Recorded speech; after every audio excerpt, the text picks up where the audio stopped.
Welcome to English in Action. Today we are going to explore the fascinating topic of civilizations.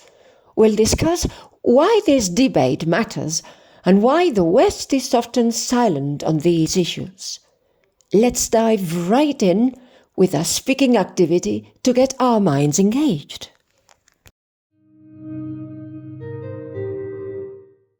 Let's consider some thought-provoking questions. How can we define the term civilization? Think about the characteristics that make up a civilization.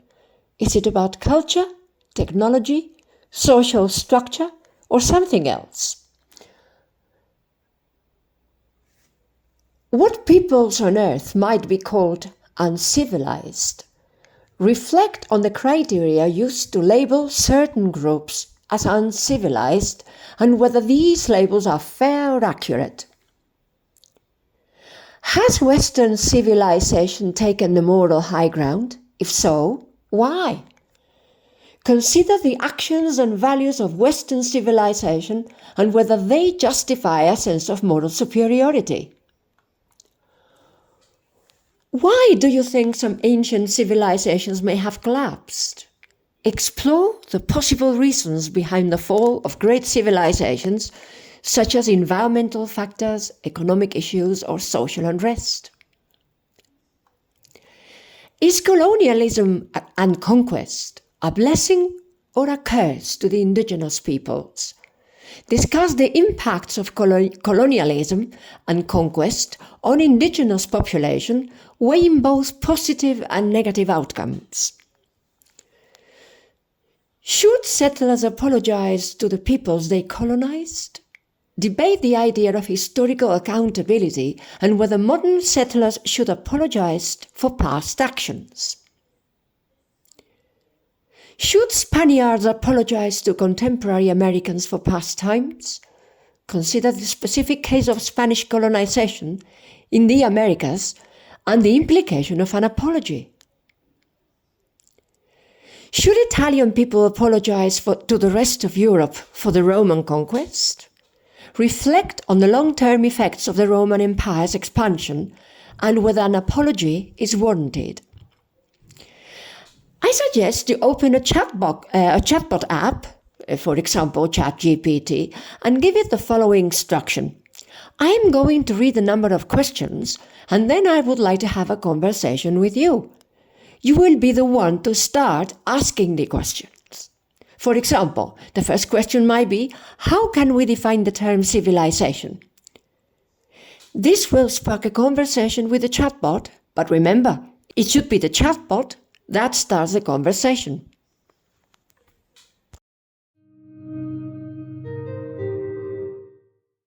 In this segment, we are going to delve into some thought-provoking quotes about civilization. I'll read each quote, and then I'd like you to reflect on whether you agree or disagree with the statement and why. You can also discuss these with a chatbot like ChatGPT, Gemini, or Copilot, or record your thoughts and share them with me for feedback. Let's get started with the first quote. Sigmund Freud. The first human who hurled an insult instead of a stone was the founder of civilization. Think about what Freud means by this. Do you agree that the shift from physical violence to verbal communication marks the beginning of a civilization? Ayn Rand. Civilization is the progress toward a society of privacy. The savage's whole existence is public, ruled by the laws of his tribe. Civilization is the process of setting man free from men. Consider Rand's perspective on privacy and individual freedom. Do you think civilization is about creating private spaces and personal freedom? Frank Lloyd Wright. The mother art is architecture. Without an architecture of our own, we have no soul of our own civilization. Reflect on the importance of architecture in defining our civilization. Do you agree that architecture is central to the identity and soul of a civilization? Thomas Sowell. If you are not prepared to use force to defend civilization, then be prepared to accept barbarism. Discuss Sowell's view on the necessity of force in defending civilization. Do you believe that force is essential to maintain order and prevent chaos? Werner Herzog. Civilization is like a thin layer of ice upon a deep ocean of chaos and darkness. Think about Herzog's metaphor. Do you agree that civilization is fragile and that beneath it lies potential chaos and darkness? Jonathan Sachs. To defend a country, you need an army, but to defend a civilization, you need education. Consider Sachs' emphasis on education. Do you believe that education is the key to preserving and defending civilization? Chris Gethard.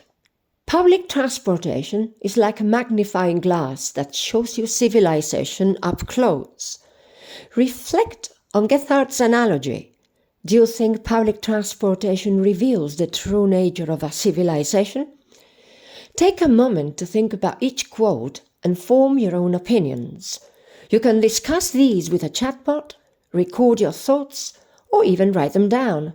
I'd love to hear your perspectives, so feel free to share your responses with me for feedback.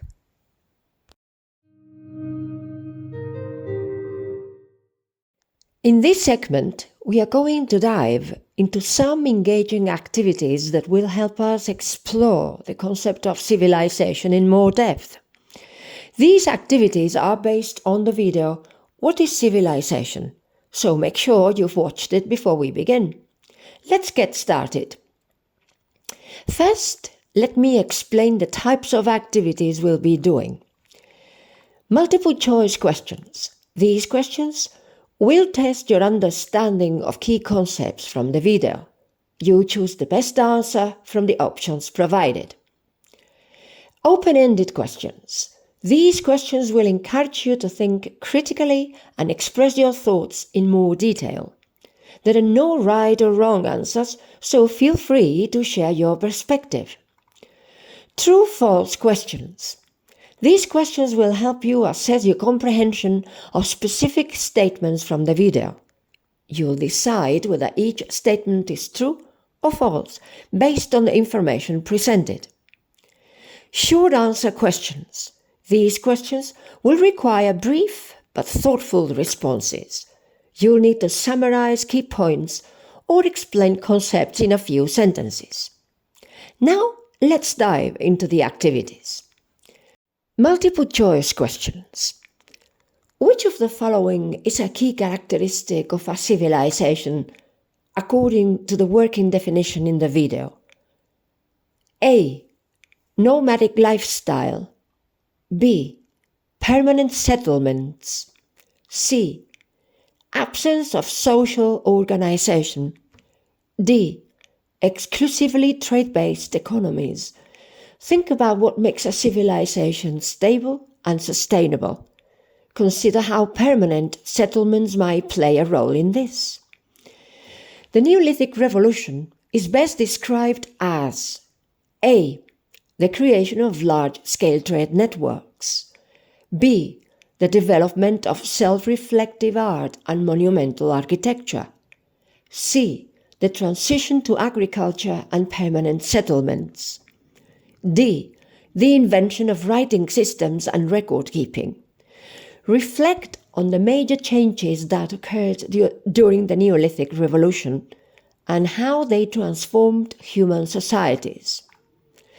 What does the term monumental architecture refer to in the context of civilizations? A. Personal dwellings designed for individual families. B. Temporary shelters built for migratory populations. C. Large collaboratively built structures like temples or pyramids. D. Simple tools and small-scale constructions. Consider the significance of large structures in ancient civilizations and what they represent. Open-ended questions. Why is the definition of civilization considered problematic or contested by historians? Think about the different perspectives and criteria that might influence how we define a civilization. Why might this lead to disagreements among historians? How did the Neolithic Revolution lead to the rise of social hierarchies? Reflect on the changes in society brought about by agriculture and permanent settlements. How might these changes have led to the development of social classes? Explain how the development of writing contributed to the functioning of early civilizations. Consider the various ways in which writing systems might have been used in early civilizations. How did they help in administration, communication, and cultural preservation? True-false questions. The working definition of civilization avoids attaching value judgments to societies. True or false? Think about whether the definition is neutral and descriptive, or if it implies certain values or judgments. Agriculture was a key factor in enabling permanent settlements and larger population centers. True or false? Reflect on the role of agriculture in the development of early civilizations. How did it contribute to the growth of communities?